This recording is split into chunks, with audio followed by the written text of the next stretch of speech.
बहू मेरी चश्मा साफ करके मुझे देती जा। शिक्षाप्रद कहानी।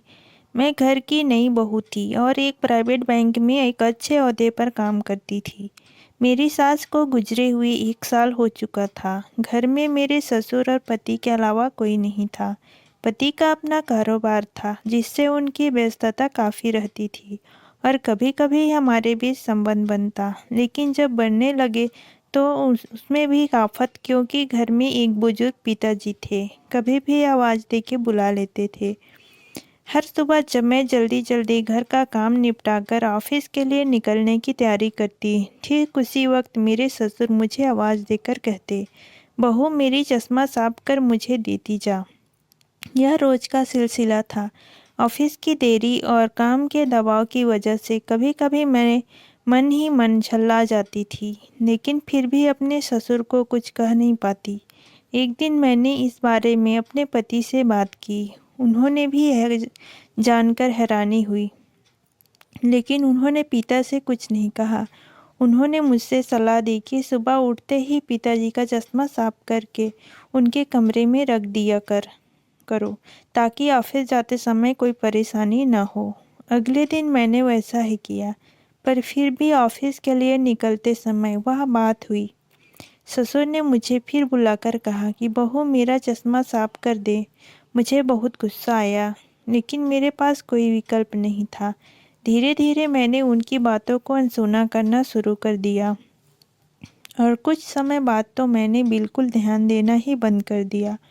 ससुर के कुछ बोलने पर मैं कोई प्रतिक्रिया नहीं देती और बिल्कुल खामोशी से अपना काम में व्यस्त रहती। गुजरते वक्त के साथ ही एक दिन ससुर जी भी गुजर गए। समय का पहिया कहाँ रुकने वाला था, वो घूमता रहा।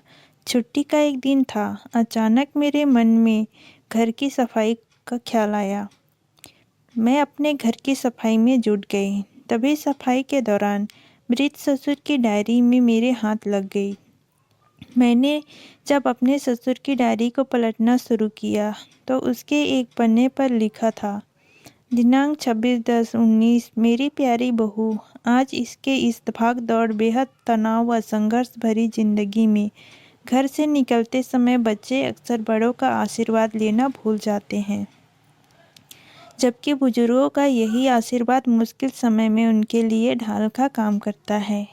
बस इसलिए जब तुम प्रतिदिन मेरा चश्मा साफ कर मुझे देने के लिए झुकती थी, तो मैं मन ही मन अपना हाथ तुम्हारे सिर पर रख देता था, क्योंकि मरने से पहले तुम्हारी सास ने मुझसे कहा था कि बहू को अपनी बेटी की तरह ही प्यार से रखना और उसे अब कभी भी मत महसूस होने देना कि वो अपने ससुराल में है और हम उसके माँ बाप नहीं हैं। उसकी छोटी मोटी गलतियों को उसकी नादानी समझकर माफ़ कर देना। वैसे मैं रहूं या न रहूं, मेरा आशीष सदा तुम्हारे साथ है। बेटा, सदा खुश रहो। तुम अपने ससुर की डायरी को पढ़कर मुझे रोना आने लगा।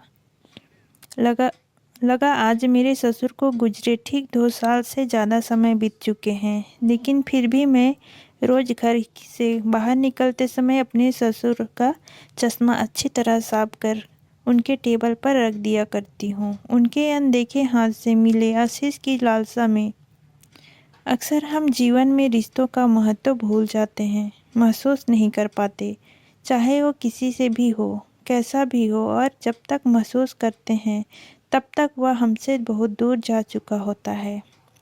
प्रत्येक रिश्तों की अहमियत और उनका भावनात्मक कद्र बेहद ज़रूरी है, अन्यथा ये जीवन व्यर्थ है। दोस्तों, आपको कहानी कैसी लगी?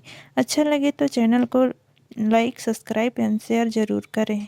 धन्यवाद।